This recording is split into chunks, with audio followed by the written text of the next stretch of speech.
नमस्कार दोस्तों, स्वागत आप सबका एक और इंस्पायरिंग और इन्फॉर्मेटिव वीडियो में। अभी एक सर निकले हैं यूपीएससी का इंटरव्यू देके। सर से जानेंगे कि सर से कैसे कैसे क्वेश्चन पूछे गए थे, कौन सा बोर्ड था और किस टाइप से क्वेश्चन पूछे गए हैं और सर का स्ट्रेटेजी क्या है, जर्नी क्या है। तो आपको मेरा काम पसंद आता है तो मेरा चैनल जरूर सब्सक्राइब करो, उस वीडियो को लाइक और शेयर करना भूलें। सर सबसे पहले सर इस बिल्डिंग में जाने के लिए कांग्रेचुलेसन सर। आपका नाम sir, educational background. Thank you so much. I am Ankit Meena, BTech कर रखी है मैंने इलेक्ट्रिकल इंजीनियरिंग में। आप यहाँ तक पहुँचे हैं सर। कहा जाता है फैमिली का, फ्रेंड्स का, सर रिलेटिव्स का सपोर्ट होना सर बहुत ज़्यादा इंपॉर्टेंट है, मोरल सपोर्ट सर होना। तो सर यहाँ तक आना कम बात नहीं होती है। तो आपकी सभी तक की जर्नी में सर किसने किसने सर अपना इंपॉर्टेंस रोल आपकी लाइफ में प्ले किया? सर सबसे पहले मेरे मदर फादर, जो जिन्हें मैं भगवान मानता हूँ, उन्होंने, मेरे फादर ने बहुत ज़्यादा सपोर्ट किया। मेरे जीजा जी ने भी बहुत ज़्यादा सपोर्ट किया, ब्रदर सिस्टर ने भी। और मेरे ऑप्शनल सब्जेक्ट में मेरी गर्लफ्रेंड जो अब है नहीं थी, जब तो उसने भी काफ़ी सपोर्ट किया मेरा। सर एजुकेशनल बैकग्राउंड की बात करिए तो सर इसमें कितने सर ब्राइट रहे? सर कहा जाता है कि सर यूपीएससी भवन में जो आता है पढ़ाई लिखाई में सर बहुत इंटेलिजेंट रहता होगा अपने अकेडमी के दिनों में। सर आप पढ़ाई लिखाई में कैसे थे? पढ़ाई लिखाई में मैं 10th में 2nd डिवीज़न पास हूँ, देन 12th में मेरे अच्छे परसेंटेज रहे। उसके बाद फिर मैंने इंजीनियरिंग कंप्लीट की और 2016 से मैं प्रिपरेशन कर रहा हूँ यूपीएससी के लिए। सर कौन सा सर बोर्ड था सर, कितने मेंबर थे उसमें? 5 मेंबर्स थे, एक मैम थी और व्यास सर का बोर्ड था। सर आपका medium sir optional subject? Hindi medium और इलेक्ट्रिकल इंजीनियरिंग ऑप्शनल। जी सर आपका अटेम्प्ट सर क्या रहा है तब अब तक सर यूपीएससी में, और सर कौन सा इंटरव्यू? ये मेरा फर्स्ट अटेम्प्ट है और फर्स्ट इंटरव्यू है। Very good sir. सर किस टाइप के सर क्वेश्चन पूछे गए थे सर? खास करके डेफ की बात करी जाए तो सर डेफ में किस टाइप से? डेफ में सबसे पहले मेरा इंट्रोडक्शन हुआ छोटा सा, देन उसके बाद फिर actually I am from Rajasthan, तो राजस्थान से भी रिलेटेड काफ़ी क्वेश्चंस थे। और मेरी स्कूलिंग झारखंड से हुई है तो झारखंड से रिलेटेड भी काफ़ी क्वेश्चंस थे। देन उसके बाद फिर मेरी हॉबी से रिलेटेड भी बहुत सारे क्वेश्चंस उठे। हॉबी में सर क्या था? मेरी हॉबी लिसनिंग मोटिवेशनल सॉन्ग्स।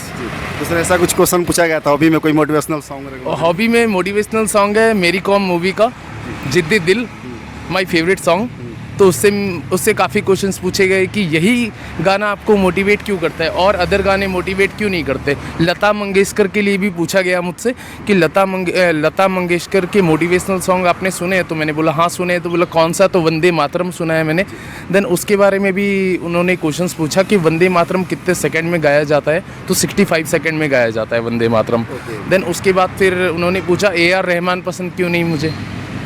तो मैंने बोला कि AR रहमान पसंद है सर, उनके गाने भी सुनता हूँ मैं, उनका भी गाना है वंदे मातरम, वो भी सुना है मैंने। ओके सर, आपका सर जो ऑप्शनल सब्जेक्ट है सर उससे सर किस किस टाइप से क्वेश्चन पूछे गए? ऑप्शनल सब्जेक्ट से नॉर्मल क्वेश्चंस पूछे गए कि कैपेसिटेंस क्या होता है और डिकोडर क्या होता है, इलेक्ट्रिकल इंजीनियरिंग को डिफाइन करे, बस ये 3 ही क्वेश्चंस पूछे गए थे। ओके सर बात करिए सर, आप बीटेक सर कर रखे हैं सर। बहुत सारे आर्ट्स यूनिवर्सिटीज़ वाले सर जो एस्पिरेंट होते हैं सर, उनको ऐसा लगता है कि बीटेक वाले भर भर के आ रहे हैं, तो हमारा क्या होगा सर? ये मोटिवेशन सर कहाँ से मिलता है बेसिकली आप लोगों को बीटेक करने के बाद हमें यूपीएससी की तैयारी करनी है? सर ऐसा कुछ भी नहीं है कि हम नॉर्मल बीटेक करने के बाद यूपीएससी में ही आए। वो नॉर्मल पेशेंस होता है कि हम धीरे धीरे पेशेंस वाइज तैयारी करते जाए। और मेरी ये सेल्फ स्टडी है, मैंने कोई कोचिंग नहीं ली इस चीज़ के लिए। नहीं, मैंने कोई कोचिंग नहीं ली, मैंने सेल्फ स्टडी की है।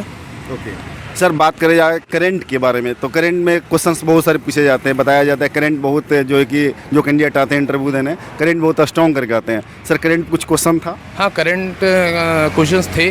क्लैम सिस्टम अभी इंडियन आर्मी यूज़ ले रही है जम्मू एंड कश्मीर में, उससे क्वेश्चंस पूछे गए। उसके बाद फिर एयरफोर्स से रिलेटेड भी क्वेश्चंस पूछे गए मुझसे। ओके सर आप जब प्रिपरेशन करने का सर सोचे आप सर, अब चूँकि बीटेक करा आपने सर, इसमें सर आर्ट्स और ह्यूमैनिटीज़ का जो सब्जेक्ट उसका ज़्यादा वेटेज है सर। आपका जो स्टार्टिंग का सर रिसोर्सेज था जैसे कि वो सर क्या क्या थे, कौन सा रिसोर्सेज पहले आपने पिक करा मार्केट से, क्योंकि मार्केट में मटेरियल्स की बहुत बाढ़ है? सर मैंने सबसे पहले द हिंदू न्यूज़पेपर पढ़ना स्टार्ट किया। देन उसके बाद फिर मैंने बेसिक जो बुक्स है NCERTs है वो उस पर ज़्यादा फोकस किया, क्योंकि जब तक अपना बेस मजबूत नहीं होगा तब तक हम किसी भी एग्ज़ाम को क्लियर नहीं कर सकते। और आज के टाइम स्मार्ट स्टडी ज़्यादा ज़रूरी है किसी भी एग्ज़ाम को क्लियर करने के लिए। क्योंकि सबसे पहले एग्ज़ाम का पैटर्न समझना चाहिए कि पैटर्न क्या है। और मैंने 24 ईयर्स के क्वेश्चन सॉल्व किए। सर NCERT की बात करी जाती है कि NCERT का काफ़ी इंपॉर्टेंट है और इनिशियल जो है कि आप कंटेंट बुक्स नोट्स वहीं होना चाहिए वहीं से। सर NCERT अपना पढ़ा सर, उससे कितनी महत्ता है आपकी लाइफ में, मतलब इस प्रिपरेशन के दौरान? सर इस प्रिपरेशन के दौरान बहुत महत्व है NCERT के लिए, क्योंकि NCERT में ही सब कुछ छुपा हुआ है। बेस सब कुछ एनसीईआरटी से ही निकलता है। और सर प्रीलिम्स की तैयारी की बात करा जाए तो सर प्रीलिम्स में सर कौन कौन सा बुक लिस्ट आपने फॉलो किया? सर बुक तो मैंने संजीव वर्मा की है इकोनॉमिक की, उसके बाद फिर हिस्ट्री की मैंने स्पेक्ट्रम उठाई, पॉलिटिकल के लिए मैंने वही जो नॉर्मल सब पढ़ते हैं लक्ष्मीकांत उठाई, then in science and environment की भी नॉर्मल बुक उठाई। मैंने 6 बुक्स लेके स्टडी की और ये बेटर है मतलब सिंगल बुक से पढ़ना। अदर बुक से क्या मतलब बहुत सारी चीज़ें आ जाती है तो समझ नहीं आता फिर। सर बात किया जाए ये कि जो मटेरियल सर होते हैं मार्केट में उसमें सर इतना बाढ़ है कि एक सर स्किल डेवलप करना होता है फिल्टर आउट करने के लिए कि हम ये नोट्स हमारे लिए सफिशिएंट है, ये नोट्स हमारे काम का नहीं है, ये बुक्स बेटर है, ये बुक्स हमारे लिए सही नहीं है। सर वो क्या स्किल और सर स्टूडेंट जो होते हैं एस्पिरेंट जो प्रिपरेशन करने वाले हैं सर उनको क्या देखना चाहिए कि कंटेंट ये सही है, इस पर लाई किया जा सकता है? तो कंटेंट के लिए तो आप किसी भी कोचिंग के भी नोट्स उठा सकते हो, क्योंकि वो सीधा जैसे कि कोई भी ऑप्शनल सब्जेक्ट है तो उसके लिए भी हम नॉर्मल नोट्स उठा सकते हैं कोचिंग से, किसी भी कोचिंग से। सर आंसर राइटिंग की बात करिए मेंस में सर, प्रीलिम्स में सर कितने भी मार्क्स आ जाए वो मैटर नहीं करता है। आंसर राइटिंग खास करके बहुत ज़्यादा इंपॉर्टेंट है। अगर कहा जाए कि इंटरव्यू में कम ही मार्क्स आता है, अपने मेंस अच्छा दिया है तो सिलेक्शन का चांसेस बढ़ जाता है। और सर उसमें सर मेन है important sir answer writing. Sir answer writing skill definitely sir एक दिन में तैयार नहीं हो सकता, उसके लिए सर धीरे धीरे काम करना पड़ता है। तो सर वो कैसे काम करना होता है उस पर सर, क्या चीज़ें उसमें मतलब ज़्यादा उस पर ध्यान देनी होती है? मैंने एनसीईआरटी के लिए 3 इयर्स प्रैक्टिस की है आंसर राइटिंग के लिए। आंसर राइटिंग के लिए 3 इयर्स प्रैक्टिस की है, हाथ दर्द करने लगते थे लिखते लिखते। और आंसर राइटिंग के लिए जब भी हम लिखते हैं तो कभी भी पैराग्राफ नहीं लिखना चाहिए, हमेशा पॉइंट वाइज पॉइंट लिखना चाहिए। और कोई भी क्वेश्चन पूछा जाता है तो उसमें क्या डायग्राम बनाना चाहिए, डायग्राम से ही हम समझा देते हैं ना तो नंबर हमें ज़्यादा मिलते हैं। ओके सर, जो करंट का पार्ट होता है सर, करंट के लिए सर बहुत सारे मैगजीन्स, बहुत सारे नोट्स सर मार्केट में सर अवेलेबल है, बहुत सारे न्यूज़ पर। आपने सर कौन सा फॉलो किया? मैंने परियोजना मैगजीन पढ़ी तो हाँ। न्यूज़ पर की बात करी जाती है, न्यूज़पेपर की द हिंदू में क्या नेशनल और इंटरनेशनल रिलेशंस होते हैं, उनसे हमें क्या ऐसे लिखने की प्रैक्टिस हो जाती है।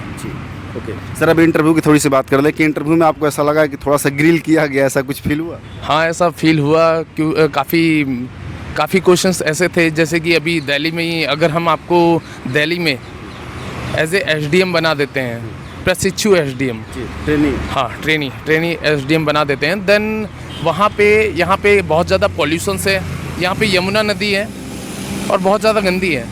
आप साफ़ सफाई में ऐसा क्या करोगे कि यमुना नदी का पानी साफ़ हो जाए? सर लास्ट क्वेश्चन आपसे मैं पूछना चाहूँगा कि जो भी एस्पिरेंट आपको सुन रहे हैं सर, 5 जून को सर फिर से यूपीएससी प्रीलिम्स हो रहा है। मैं ईश्वर से विश करता हूँ कि आपको उसमें बैठने की ज़रूरत ना पड़े, आप फाइनलिस्ट बना में। लेकिन सर उनके लिए सर आप क्या कहना चाहेंगे, वो अभी जैसे कि यूपीएससी प्रीलिम्स की जो तैयारी कर रहे हैं उनके लिए मैसेज क्या देना चाहेंगे? उनके लिए मैसेज यही देना चाहूँगी कि मेहनत करो, इतनी ज़्यादा मेहनत कर लो कि दोबारा एग्ज़ाम फर्स्ट अटैम्प्ट ही क्लियर हो जाए, दोबारा आने की ज़रूरत ना पड़े। और पेशेंस से, क्योंकि हम जब सीसेट की तैयारी करते हैं तो हम एनसीईआरटी बुक उठानी चाहिए। क्लास 8, 9, 10 की एनसीईआरटी बुक उठाएंगे तो बेस क्लियर होगा, और एक बार जब बेस क्लियर होगा ना देन आगे हम प्रिपरेशन कर सकते हैं। सर जैसे सीसेट, सर एक क्वेश्चन और मैं पूछना चाहूँगा, सीसेट का अपना नाम लिया। सर आर्ट्स ह्यूमैनिटी बैकग्राउंड वाले होते हैं, सीसेट में सर काफ़ी प्रॉब्लम होती है। आप सर बीटेक कर रखा है तो आपको सर ओबियसली कहीं दिक्कत नहीं होती, तो सर कैसे उस पर काम करें आर्ट्स ह्यूमैनिटी वाले स्टूडेंट? सर आर्ट्स वाले भी पढ़ सकते हैं, कोई दिक्कत नहीं है। सबसे पहले वही मैंने बताया, क्लास 8, 9, 10 की एनसीईआरटी जब क्लियर करेंगे ना तो बेस मजबूत होगा, ठीक है। और यूपीएससी में क्लास 12 तक के ही क्वेश्चंस आते हैं और रीजनिंग तो हमें कवर करना पड़ेगा। Okay sir, thank you so much, hope so sir आपका सिलेक्शन हो। सर आपसे